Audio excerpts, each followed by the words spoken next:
My doorbell stopped working, but the camera kept recording. When I replayed last night, I saw my wife carrying packages to a stranger's car at 2 a.m., then deleting the footage like it never happened.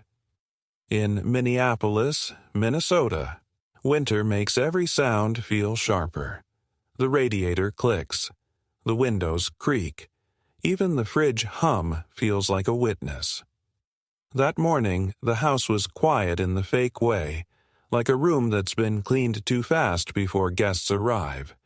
I found out the doorbell was dead because our daughter, Lila, couldn't stop pressing it. She liked the little chime.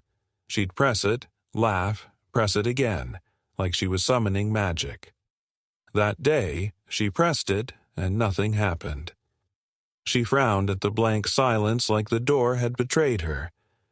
Erin was in the kitchen, hair twisted up, wearing my old college hoodie like it belonged to her.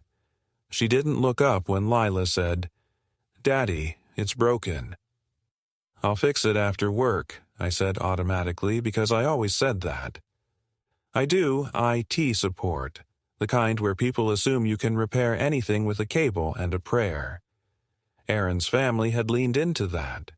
A cousin's laptop, an uncle's Wi-Fi problem, a random printer I never asked to meet. It used to make me feel useful. Lately, it just made me feel on call, even in my own home. Erin stirred her coffee and said, "Maybe it's the cold." "It's not the cold," I said too fast because I'd already noticed the tiny detail by the door. The camera's little status LED was still pulsing like a heartbeat. Erin finally looked at me. Her expression was neutral, almost bored, like I was talking about the weather. "Okay, Daniel," she said. "Don't make a thing out of it." That sentence hit me harder than it should have. Not because it was loud, because it was practiced. I waited until I dropped Lila off at school, then drove to work with my stomach tight the whole time. Downtown looked like it was holding its breath under gray sky.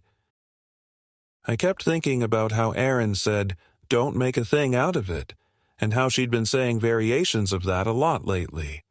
Don't make it weird, don't start, not in front of her, not today. At my desk, I tried to focus on tickets and password resets. My boss, Mark, walked by and clapped my shoulder like we were friends. "You good?" he asked. "Yeah," I lied. He nodded, but his eyes lingered a second too long, like he was storing the lie for later. By lunch, I couldn't stand it. I opened the doorbell app on my phone, expecting to see a simple battery warning or a device offline message. Instead, I saw the timeline. Short clips. Motion detected. And a gap. A clean, empty gap that didn't match the way our porch normally recorded. Usually it caught everything. A raccoon. A gust of snow. The mailman. This was different. This was missing like it had been cut with scissors. My hands went cold. I opened the clips. The first one showed Erin stepping out onto the porch in socks, holding a medium box against her chest. Her hair was down, and she moved quietly like she was trying not to wake anyone. She looked over her shoulder, back into the house, then walked off camera toward the driveway. The second clip was darker, just a smear of porch light and moving shadow. Erin returned, empty-handed, breathing hard, glancing at the street like she expected someone to see her. The third clip made my throat close. Erin walked back out with another box, smaller, and a bag that looked like it came from our closet, the one we kept holiday decorations in. She went to the edge of the driveway, and I caught it in the corner of the frame, a car idling with headlights off. Someone inside. A shape. A face I couldn't quite make out. Then Erin lifted her hand, reached up, and covered the camera lens with her palm. The screen went flesh-colored and blurry, and then the clip ended. I replayed it 3 times, like the truth would change if I stared hard enough. My pulse didn't race. It slowed. quiet dread again, the kind that makes your thoughts feel neat and cruel. I checked the trash folder in the app. Empty. That was the moment I understood she hadn't just deleted. She'd cleared it. I texted her from my desk before I could talk myself out of it. 3 dots appeared, then disappeared, then appeared again like she was choosing words with a coin flip. Creepy. Not no. Not, what are you talking about? Just a counterattack. A label. Her reply came fast. I stared at the screen until my eyes burned. Then I did something I hated that I was doing. I took screenshots, the timeline, the gaps, the clip with her hand over the lens. I saved them to a folder named Receipts, like I was already building a case against my own marriage.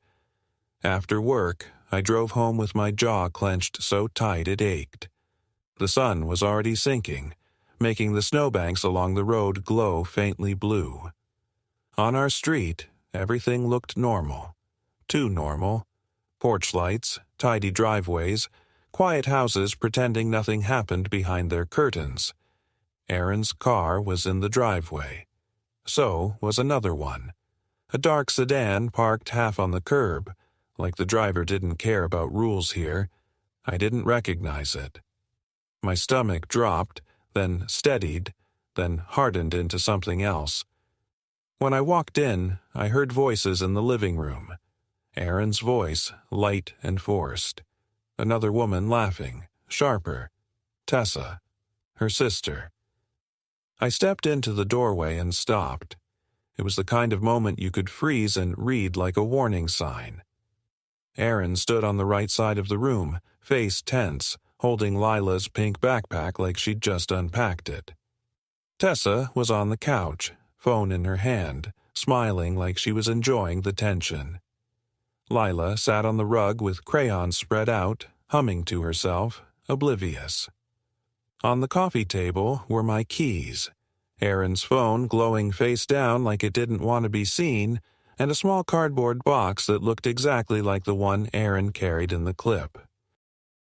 Aaron's smile faltered when she saw me. "Hey," she said, too bright. Tessa didn't even pretend surprise. She raised her eyebrows like she'd been expecting my entrance. "Well," she said, "you look fun." "Why is your car outside?" I asked her, keeping my voice even because Lila was right there. Tessa shrugged. "I came to check on my sister." Aaron shot her a look. "Tess?" I looked at Aaron. "Check on you from what?" I asked. "From me." Aaron's eyes flashed. "Don't do this," she hissed quietly. I took a breath and tried again, slower. "Why were you outside at 2 a.m, I asked. "And why is the footage gone?" Tessa's smile widened. She tilted her phone slightly, not filming openly, just making sure I knew it could happen. "He's really doing this," she said, like I was entertainment. Aaron's face tightened. "Daniel, not in front of Lila." "I'm trying," I said, voice low, "but you're acting like I'm the problem for noticing." Aaron stepped closer to me, speaking under her breath. "You don't understand," she said. "You're making it worse." "What is it?" I whispered back. Tessa laughed once, loud enough that Lila looked up. Lila's eyebrows pinched in confusion. That small face, suddenly uncertain, snapped something inside me. I turned away from Aaron and walked straight to the coffee table. I picked up the small box. It was light. Too light to be tools or anything sensible. The tape looked freshly cut and resealed, like it had been opened then made to look untouched. Aaron's hand shot out. "Put that down." I looked at her hand on my wrist, then at her face. She wasn't just nervous. She was terrified. Tessa rose from the couch, phone lifted a little higher now, eyes bright. "Don't grab him," she said to Aaron like she was coaching a scene.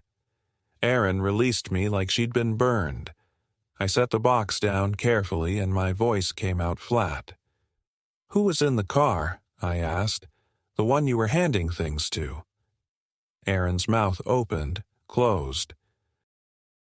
Tessa answered instead, soft and smug. "Maybe she was getting rid of junk," she said. "Maybe she was trying to make the house nicer. Maybe she was trying to breathe."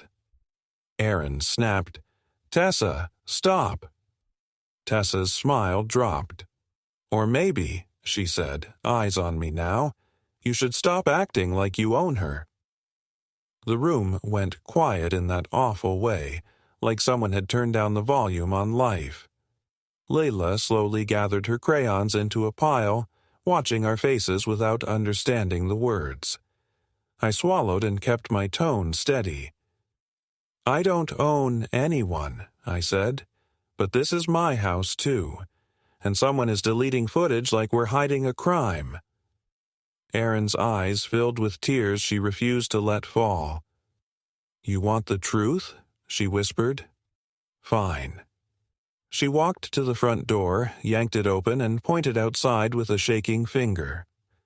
"Go look," she said. I stepped onto the porch, cold air slapping my face. The dark sedan was still there, and on the passenger seat, visible through the windshield under the streetlight, was a stack of printed papers held together with a binder clip. The top page had a bold heading that made my vision narrow. "Notice of" was all I could read from where I stood. Then the sedan's engine turned over, and the headlights flared on like an accusation. The sedan didn't peel out like a movie. It rolled away slow, almost polite, like whoever was inside knew I wouldn't chase. The headlights washed over me, over the porch rail, over the camera that suddenly felt less like security and more like a stage light. For half a second I saw a silhouette behind the windshield. Then the car turned the corner and disappeared into the snow-hazed street. I stood there in the cold with my hands clenched so tight my knuckles ached. Behind me, through the door glass, I could see Aaron and Tessa frozen in the living room. Lila's small face was tilted up, watching all of us with that quiet seriousness kids get when the temperature in the room drops. I stepped back inside and shut the door gently, because slamming it would have been a gift to whatever story they were building about me. Erin's eyes were wet, but her voice was sharp. "Happy?" she asked. "You got your little moment." "My moment?" I repeated. I kept my voice low and steady. "I saw paperwork in a stranger's car. You were handing boxes to them at 2 a.m, and the camera footage is missing. That's not a moment, Aaron. That's a plan." Tessa made a dramatic sigh and leaned against the wall like she'd been cast as the commentator. "He's doing the detective thing again," she said. "It's exhausting."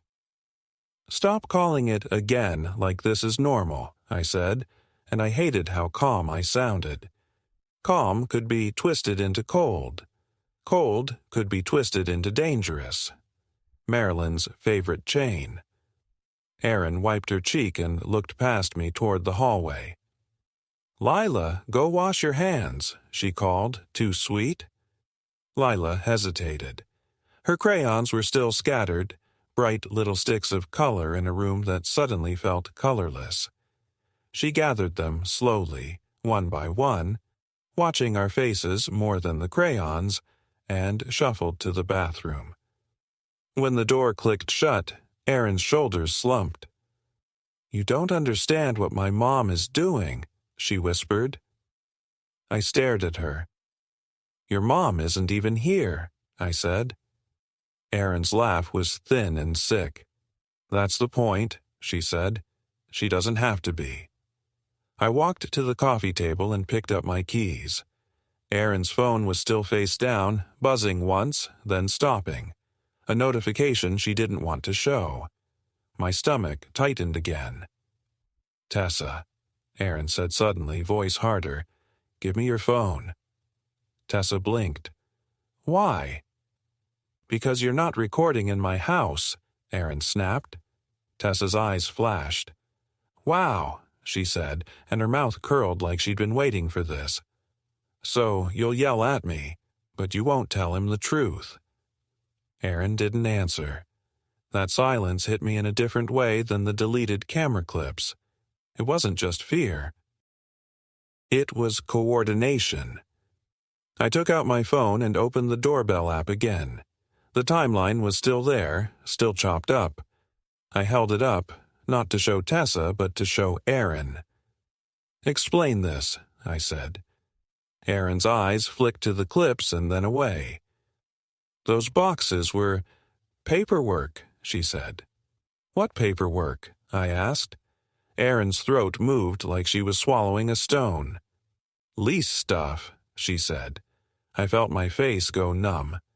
"Lease stuff," I repeated. "You were handing lease stuff to a stranger at 2 a.m. Tessa snorted. "Maybe she didn't want your little tantrum in the leasing office," she said. "Maybe she wanted it handled quietly." Quiet. There it was again. Quiet as a weapon. Quiet as a cage. "I'm going to the office," I said, already turning toward the door. Aaron stepped in front of me. "Daniel, no," she said. "Not tonight." "Tonight is when you're doing it," I said. "So tonight is when I'm asking." Her hand grabbed my sleeve. Not hard, but enough. I looked down at her fingers. She let go fast, like she realized how it looked. "Don't do this," she said, voice trembling. "Please." I stepped around her and walked out anyway. The snow had started to fall again, thin and persistent, like static. The complex office lights were on, but the door was locked. A sign read, "Open Hours," and below it a smaller printed note taped crookedly, "Email or call for emergencies." I called the number. It rang twice, then went to voicemail. A calm, professional voice greeted me. "You've reached leasing. If this is about a notice, please check your resident portal. If you're calling after hours, leave a message." If this is about a notice. My chest tightened. I left my name and unit number and said I needed a call back first thing. I kept my voice controlled, polite, boring. I walked home through the snow like I was walking back into a trap I couldn't avoid. When I opened the front door, Marilyn was there. Not physically, not yet, but her presence was everywhere. A fresh stack of papers sat on the counter, neatly squared. A pen placed on top like an invitation. Aaron had changed into sweatpants and was washing dishes that weren't dirty, scrubbing the same mug like she could erase time with soap. Tessa sat at the kitchen table with her phone in her lap, eyes bright and watchful. And then I saw the new detail. A small white envelope tucked under the fruit bowl, just enough visible that it felt intentional, like bait. I walked over and pulled it out. The heading on the paper inside made my stomach drop in a slow, controlled way that felt worse than panic. Notice of lease violation. No address printed, just our complex name and unit number. No threats in giant font, just clean paragraphs and dates, the kind of document designed to look reasonable while it ruins you. "Where did this come from?" I asked, and my voice sounded far away to me. Aaron stopped scrubbing. Her shoulders rose on a breath, then fell. Tessa spoke first. "It came because you keep escalating," she said like she was reading from a script. I looked at Aaron. "What is this?" I asked again, slower. Aaron's eyes were glassy. "There was a complaint," she whispered. "From who?" I asked. Aaron's mouth opened, then closed. Tessa's phone buzzed. She glanced down, then smiled like she'd just gotten confirmation of something. "Oh," she said softly. "That timing is perfect." My skin prickled. "What timing?" I asked. Tessa didn't answer me. She looked at Aaron. "Tell him," she said, almost gentle, "before he finds out the hard way." Aaron's hand shook against the sink edge. She whispered, "My mom talked to the office." I stared at her. "Your mom talked to the office," I repeated, feeling each word like a nail. "About what?" Aaron's voice cracked. "About safety," she said. "About the baby. About me being scared." I couldn't breathe for a second. The kitchen felt too bright, too clean, too staged. I thought of Mark at work saying, "You good?" with that lingering look. I thought of the doorbell footage disappearing like evidence. I thought of the sedan with the clipped papers, and I realized the second front wasn't just the camera. It was the roof over our heads. My job, my ability to stand in a room and not be painted as a threat. My phone buzzed in my pocket. A new email notification. From leasing. Subject line: Resident Portal Access Update. My thumb hovered over it, cold and clumsy. Aaron watched me like she already knew what it said. Tessa's eyes widened with anticipation. I opened the email, and the first line made my stomach go hollow. "Dear resident, your account permissions have been modified." I looked up at Aaron, and she whispered, barely audible, like the words were poison. "I didn't mean for it to go this far."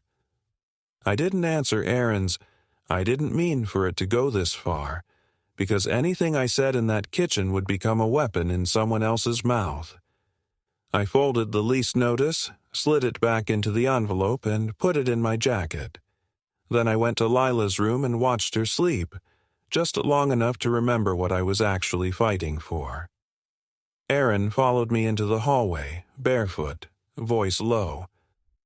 "Daniel," she whispered, "please don't call my mom." "You mean the person who called my landlord and my job?" I asked. Tessa laughed from the kitchen and appeared in the doorway with her phone in her hand, eyes bright. "He thinks he's cornered you," she said to Aaron. "Don't panic." "Get out of my house," I told her. "It's her house, too," Tessa snapped. The word "her" landed like a stamp. Aaron saw my face change and stepped between us. "Lower your voice," she hissed, glancing toward Lila's room. Tessa lifted her phone a fraction, not quite filming, just making sure I noticed. Aaron said, sharper, "Put it away." For a second, I saw it clearly. Tessa wasn't here to help. She was here to control the story. I slept on the couch with the lights off and my phone in my palm.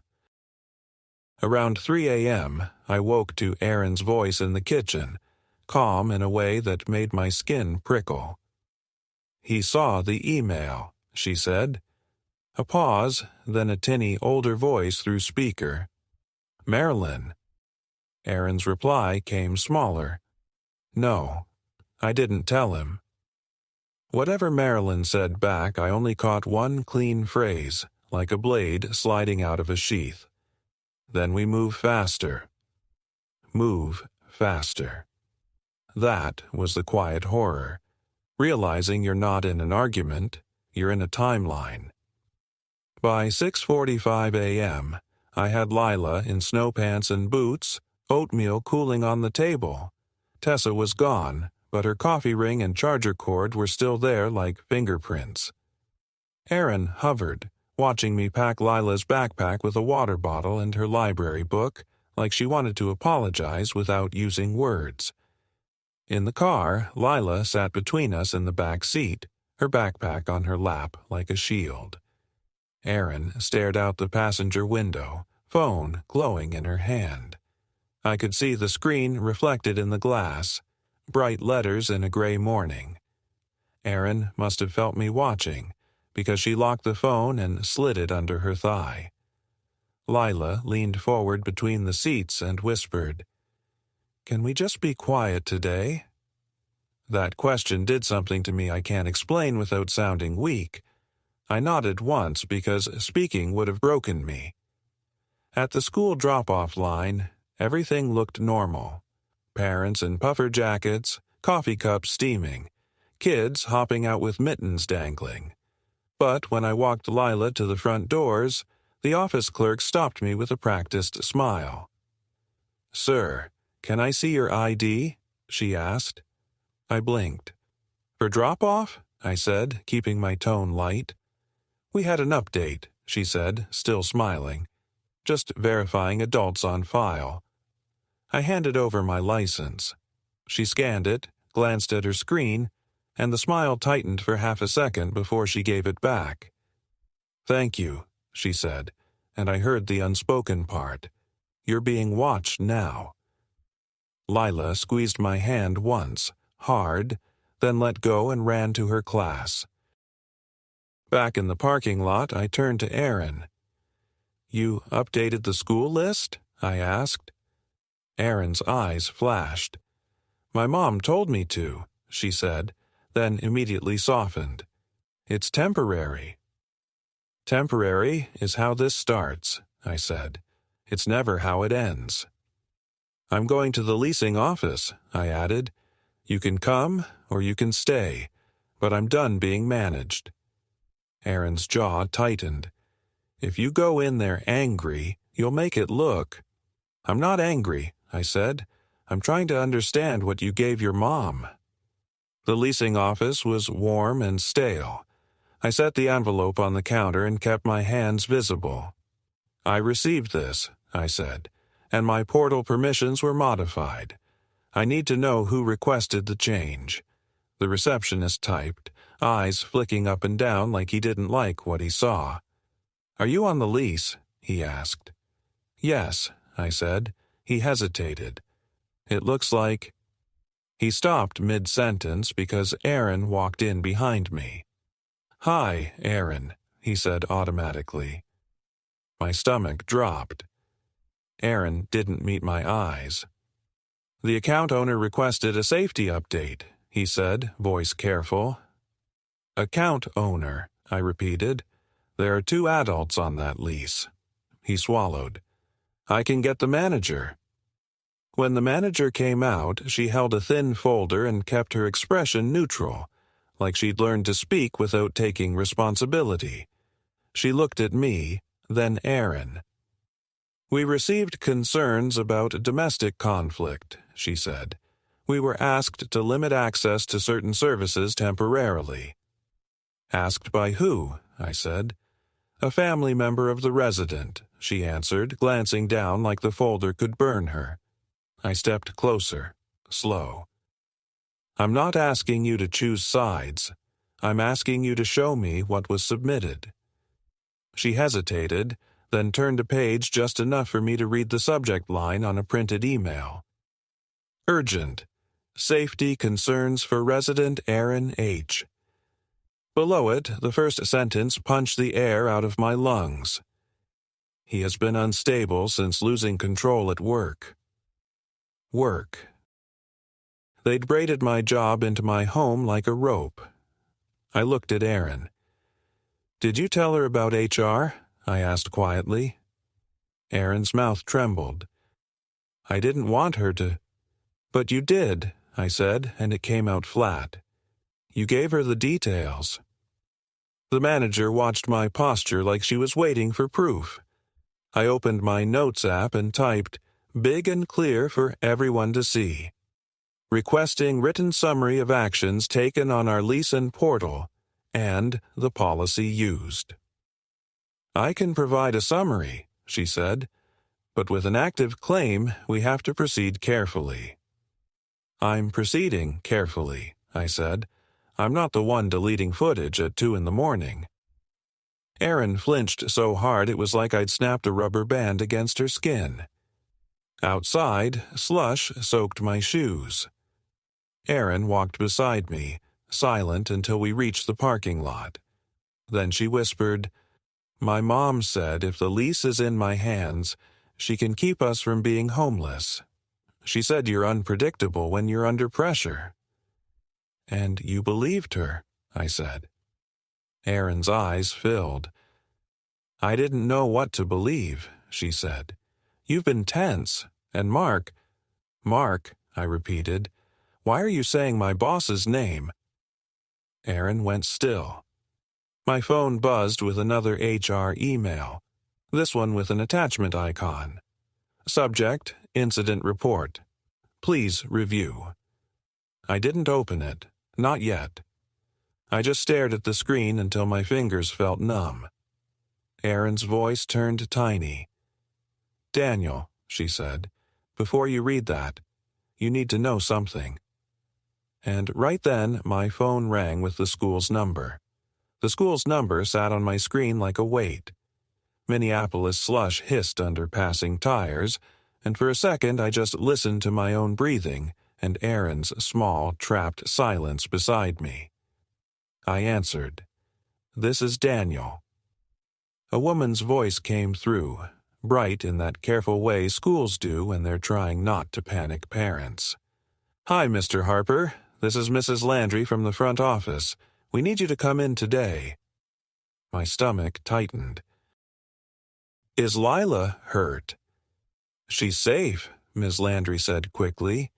But she had an incident and the counselor would like to speak with you. We also have to review some updated documentation. I glanced at Erin.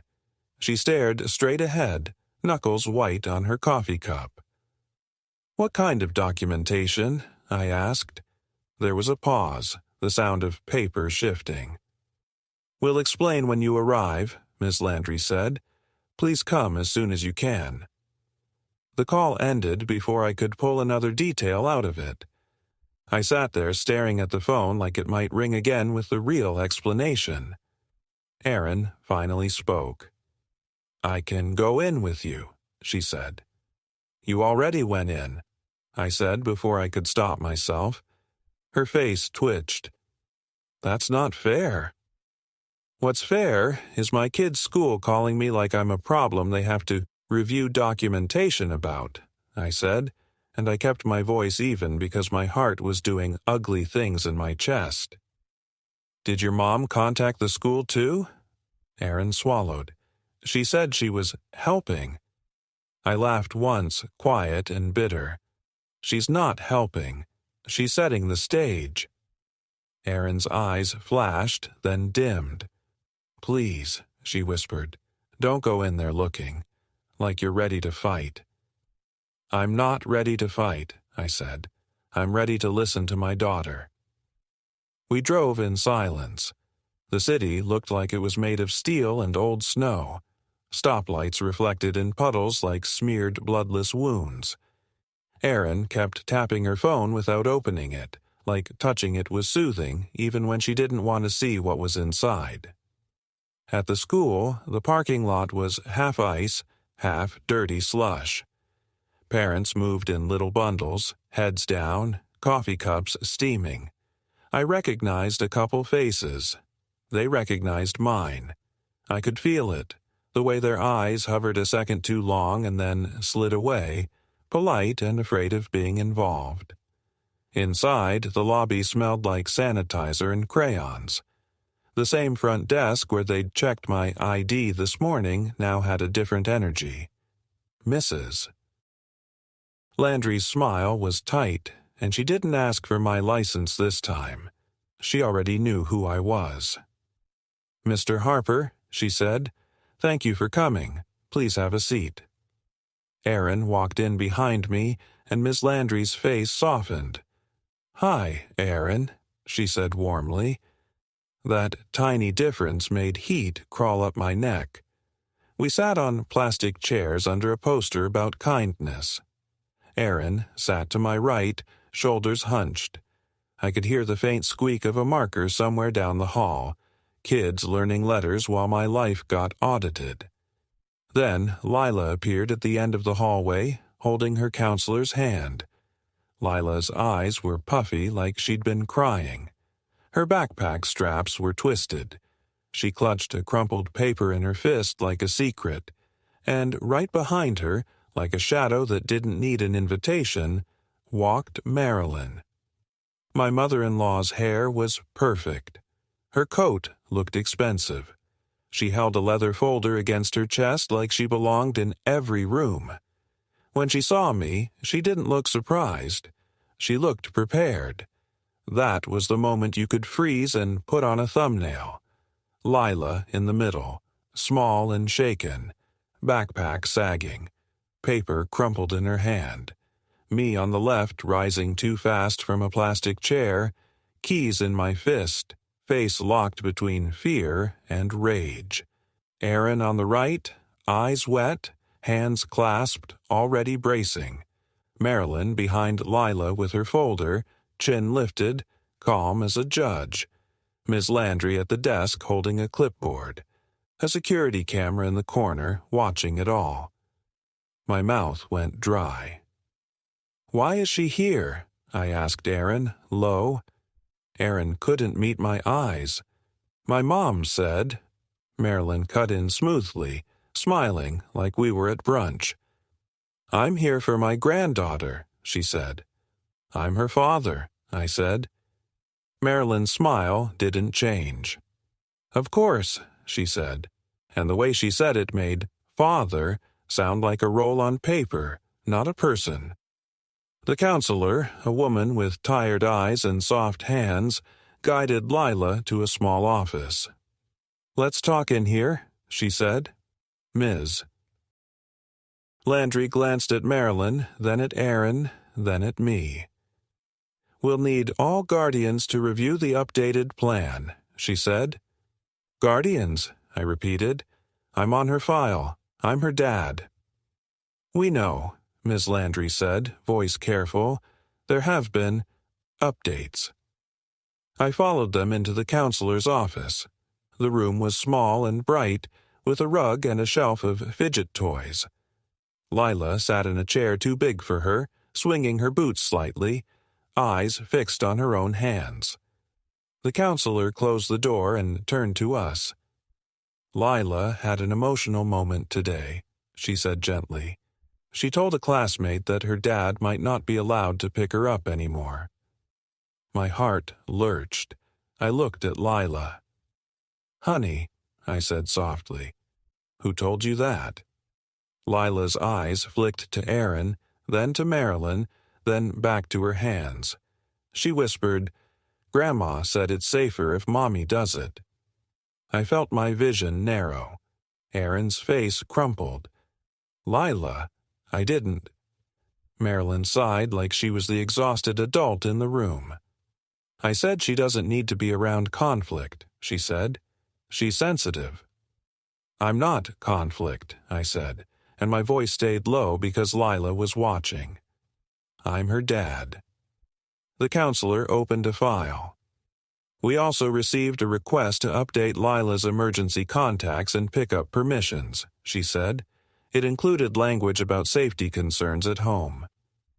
My skin went cold in a familiar way, like this dread had a pattern now. "From who?" I asked. The counselor hesitated, then said, "From Aaron," and a supporting message from a family member. Marilyn's leather folder shifted in her hands.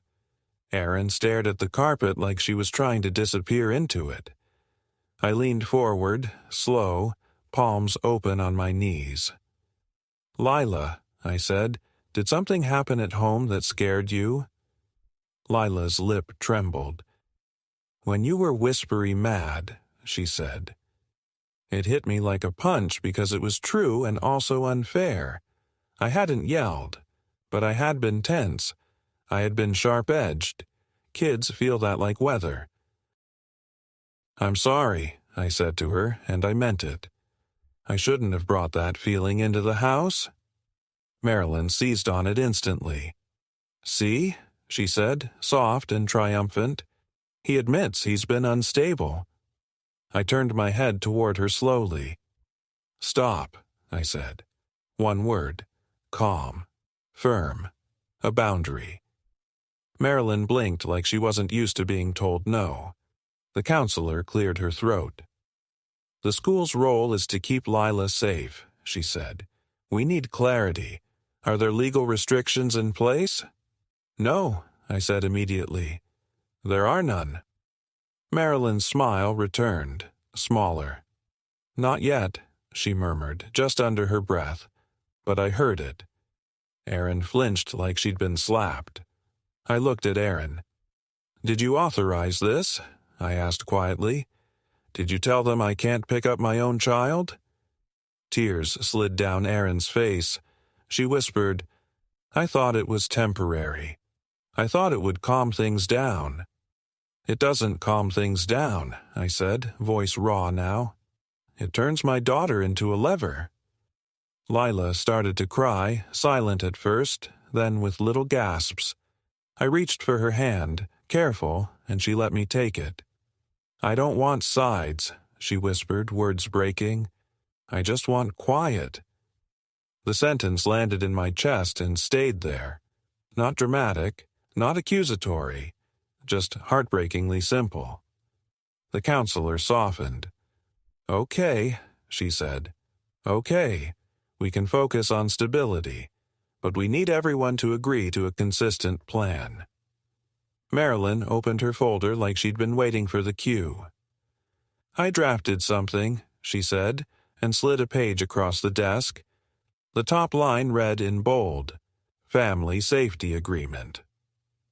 My throat tightened. I didn't touch it yet. I looked at Erin, and for the first time she looked terrified of her own mother, not of me. Outside the counselor's office, my phone buzzed with a new email. HR. Subject: Follow-up, documentation attached. I didn't open it, but the preview line showed two words that made my stomach twist. Home situation. Marilyn watched my face and smiled like she could see the screen through my pocket. "You can't outrun this," she said softly. "The more you resist, the more it proves you're the problem." My hands went cold. I pulled the phone out anyway because fear thrives on unopened things. I opened the HR email. It wasn't long. It was neat. It was devastating. Per report, employee exhibited escalating behavior and mentioned tracking spouse. I stared at the words until they blurred. I hadn't said that. I hadn't done that. But someone had handed HR a story that sounded plausible enough to stick. Then my phone pinged again, a notification from the doorbell app. Device settings changed. I tapped it without thinking, and a new name appeared under Shared Users. Marilyn H. My blood went ice cold, and I looked up at her across the counselor's desk as Lila sobbed into my hand. Marilyn's smile widened just a fraction, like she'd been waiting for me to notice.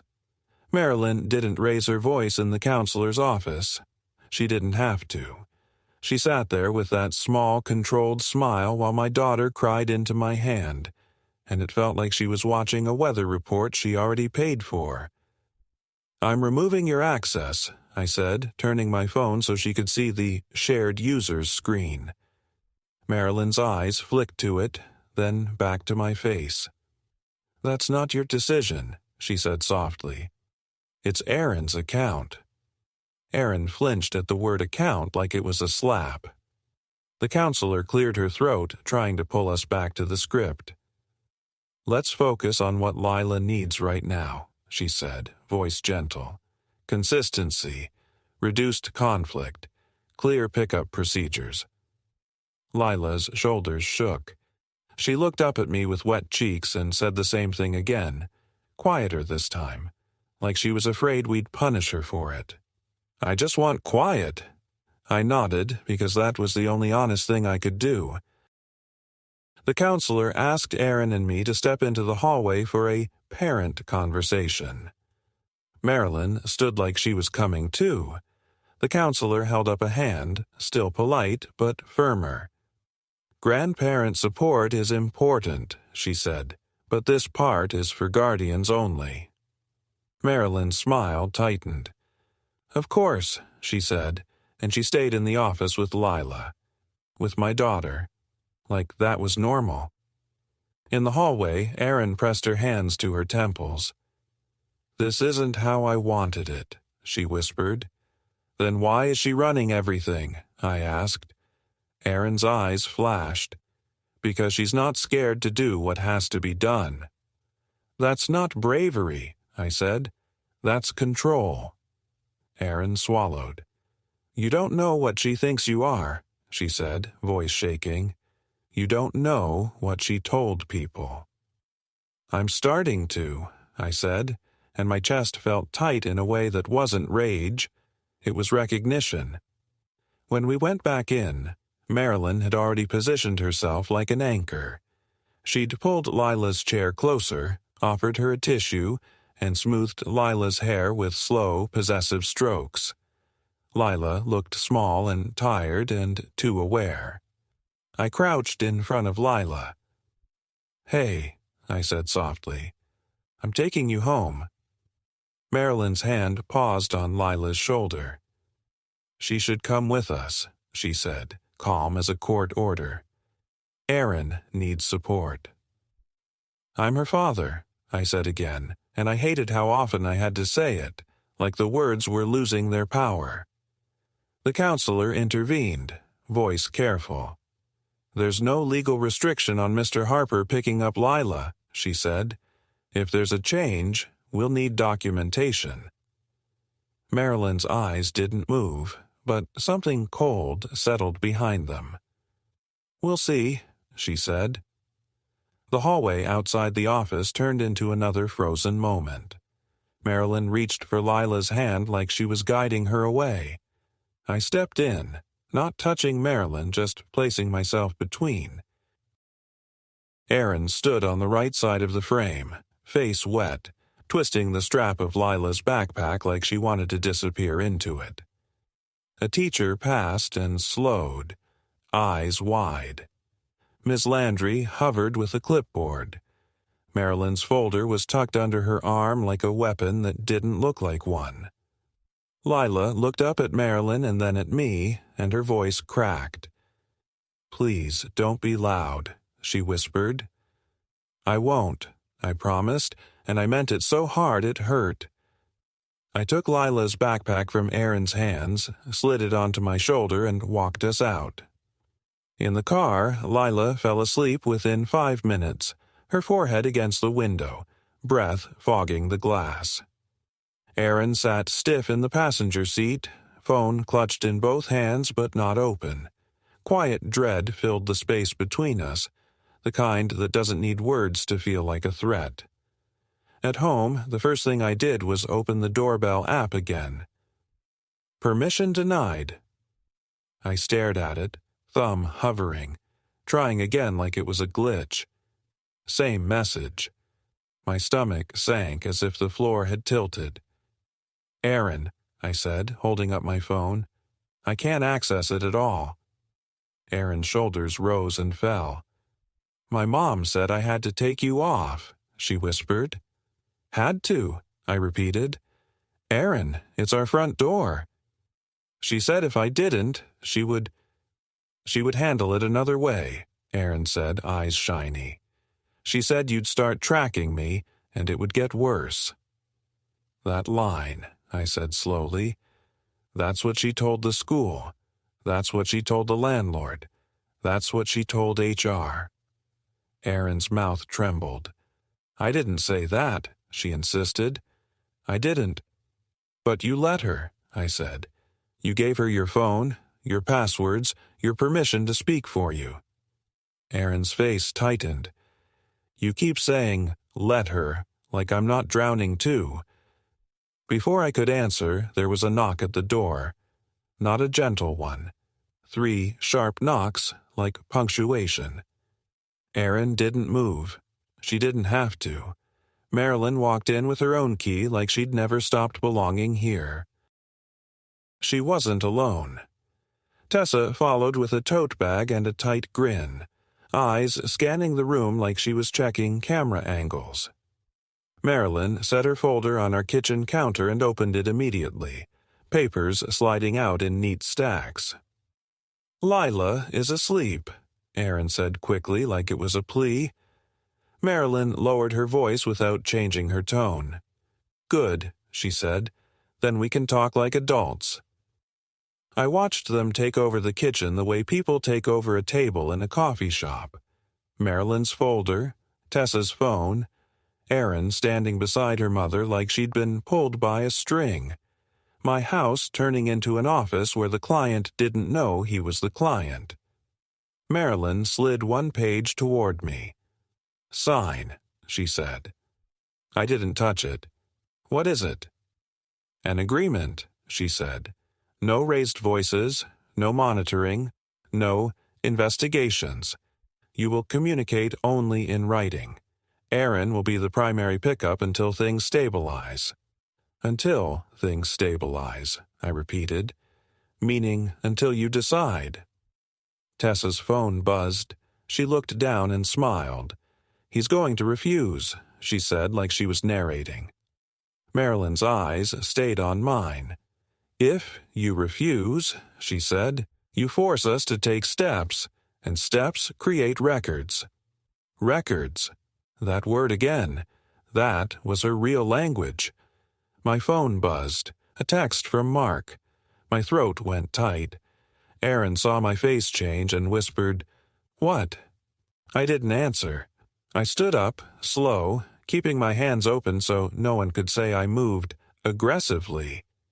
I walked past the counter and into the small office nook where Erin kept her laptop. I heard Marilyn behind me, calm as ever. "Daniel," she called, "don't do anything you'll regret." I opened the laptop. It woke with Erin's login already saved. Of course it was. Nothing in this house had privacy anymore, only access. I clicked on the browser history without thinking, just looking for some trace of what they'd been doing while I slept on the couch and tried to be quiet. A tab was pinned. A plain page with a logo I didn't recognize and one word in bold. My mouth went dry. I clicked it, and a login screen appeared. Erin's email was pre-filled. The password field had dots already in it, saved. I didn't breathe. I didn't move. I just stared at the screen like it might blink first. Behind me, I heard Erin's footsteps, fast and panicked. "Daniel, stop," she whispered. Marilyn's voice floated in from the kitchen, soft and satisfied. "Let him," she said. "He wants the truth so badly." My hand shook as I pressed enter. The page loaded. A dashboard. A single item in the list. A PDF icon. Results ready. And a file name that looked like a punch in the dark. Paternity_report. Lila. Another last name. .pdf. Erin made a sound behind me, half sob, half gasp. I hovered over the download button, my finger frozen, because I knew that one click would change every quiet thing forever. My finger hovered over the download button like it was the edge of a cliff. Erin was behind me, crying in that tight, breathless way that sounds more like panic than grief. In the kitchen, Marilyn didn't rush. She just waited, the way people wait when they're sure the outcome belongs to them. I clicked. The PDF opened with clinical black text on a white background. No drama, no mercy. For a second, I didn't understand what I was reading, even though my brain knew exactly what it meant. It felt like watching a car accident through a window. The impact was real, but my body hadn't accepted it yet. Then I saw the next page. Not lab results. Legal language. A filing draft with a header that looked like it came from a court portal. Lila's name was there, but with a different last name, one I'd never seen attached to my child. Under alleged father, it wasn't my name. It was Mark's. My boss's name sat on the page like a stain that wouldn't wipe off. Behind me, Erin made a sound that cracked something in my chest. "I didn't want you to find out like this," she whispered. Marilyn's voice floated in from the kitchen, calm and sharp. "He wanted the truth. He got it. I turned slowly, keeping my hands visible, my breathing controlled, because I could already hear how this would be described if I gave them 1 ounce of rage to bottle. The kitchen framed itself into a picture I'll never forget. Marilyn stood by the counter with her leather folder open, Tessa leaning near the fridge with her phone lifted just enough to be a threat. Aaron was on the right side of the doorway, face wet, shoulders caved in. And Lila. Lila was at the end of the hall in her pajamas, clutching her stuffed bunny, eyes wide in that stunned way kids get when the adults forget they exist. My laptop screen glowed behind me. The paternity report. The filing. Mark's name. Lila took 1 small step forward and whispered, "Daddy?" I swallowed hard. "Hey, Bug," I said, voice gentle on purpose. "Go back to bed, okay? I'll be there in a minute." She didn't move. She just stared at the faces, reading fear like it was homework. Aaron stepped toward her. "Lila, honey," Marilyn cut in, still soft. "Don't upset her more. This is why we needed a plan." I looked at Marilyn, then at Aaron. "You filed something," I said. "You were going to change her name. You gave my boss a place in my kid's life on paper." Aaron shook her head fast. "My mom did the draft," she whispered. "She said it's only to keep things stable." "Stable," I repeated, and my laugh was 1 sharp breath. "You've been building stability by erasing me." Tessa finally spoke, voice bright with poison. "You're making this about you again." I turned my phone around and hit record, not to threaten, just to preserve the moment like you preserve evidence after someone burns the original. "Say it again," I told her quietly. "Say anything you want. I'm done being the only one without a record." Marilyn's smile thinned. "Put your phone away," she said, like she still had authority over my hands. I didn't. I walked to the hallway and crouched in front of Lila. Her cheeks were wet, but she wasn't sobbing. She was frozen. "Listen to me," I said softly. "You didn't do anything wrong. None of this is your job." Lila's voice came out tiny.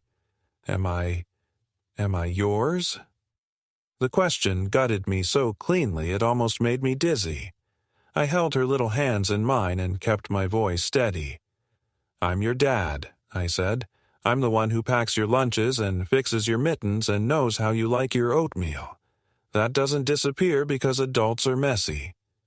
She swallowed and whispered, "I want quiet." "I know," I said. "I'm going to make it quieter. I promise." I carried her back to her room and tucked her in, and she held onto my sleeve like she didn't trust the house anymore. When I stood up, she reached under her pillow and handed me a folded piece of paper, wrinkled from being clutched too long. It was a kid's note, written in shaky pencil. "Please don't fight. Please don't leave me. I love you."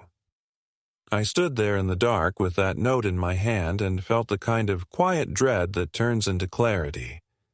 In the kitchen, Aaron was still crying. Marilyn was still organized. Tessa was still recording in her head even if her phone was down. I set the note in my pocket like it was the only document that mattered. Then I opened my voicemail and hit play on the message that had come in while I was in Lila's room, a number I didn't recognize. Mark's voice filled my kitchen, low and professional, like we were discussing a printer issue.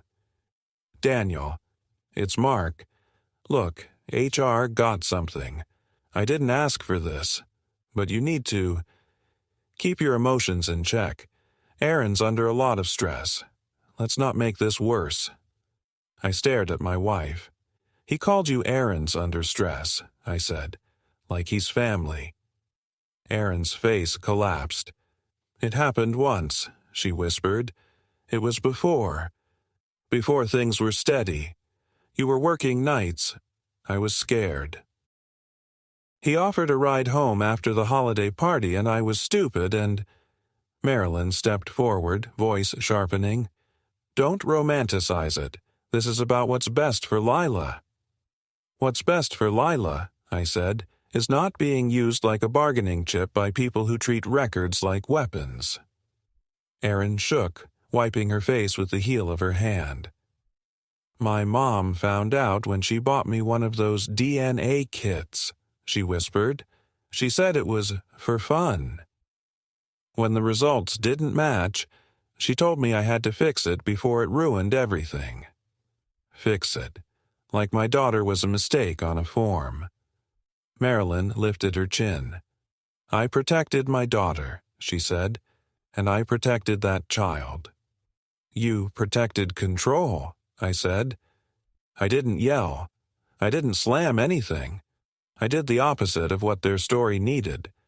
I walked to the counter, took Marilyn's folder, and slid it back to her with 2 fingers like it was contaminated. You don't get to run my home, I said. You don't get to rewrite my daughter's life while she's begging for quiet. Marilyn's eyes narrowed. If you fight this, you'll lose, she said softly. You have no access, no leverage. Your job is all ready. I took screenshots, I said, of the camera gaps, of the shared access, of the HR email, of the lease notice, and now I have this. I nodded toward the laptop. And if you think I'm going to react the way you're hoping, you picked the wrong man. That was the moment Marilyn's calm finally cracked. Not into screaming, into something colder. She looked at Erin. Get your things, she said. We're leaving. Erin didn't move. Her eyes met mine, and I saw the truth. She'd been living inside her mother's fear for so long she couldn't tell it from love. I'm not leaving Lila tonight, Erin whispered. Marilyn's mouth tightened. Then you're choosing him. Erin flinched at the word choosing like it was a curse. Lila's note burned in my pocket. No, I said quietly. She's choosing our daughter. Like she should have been allowed to from the start. That night, I slept on the floor beside Lila's bed while snow ticked against the window like tiny fingers. In the morning, I called a lawyer before I called my boss. I requested written copies from the school and the leasing office. I filed for a temporary parenting schedule so Lila's life wouldn't be a tug-of-war. I sent HR 1 sentence in writing and nothing else. I dispute the report. All communication in writing. Erin moved into the guest room. Marilyn didn't come back, but her texts did. Erin didn't reply. Neither did I. A week later, Lila sat at our kitchen table drawing a picture of a house with 2 doors and one big sun over it. She slid it toward me and said, very matter-of-fact, "If you're quiet, you can both be my family." I stared at the drawing until my eyes stung, because she was 7 and already negotiating peace like it was her responsibility. I put my hand over hers and said, "It's not your job to keep us quiet. It's mine." And for the first time in a long time, the house felt like it had air in it again, even with everything broken.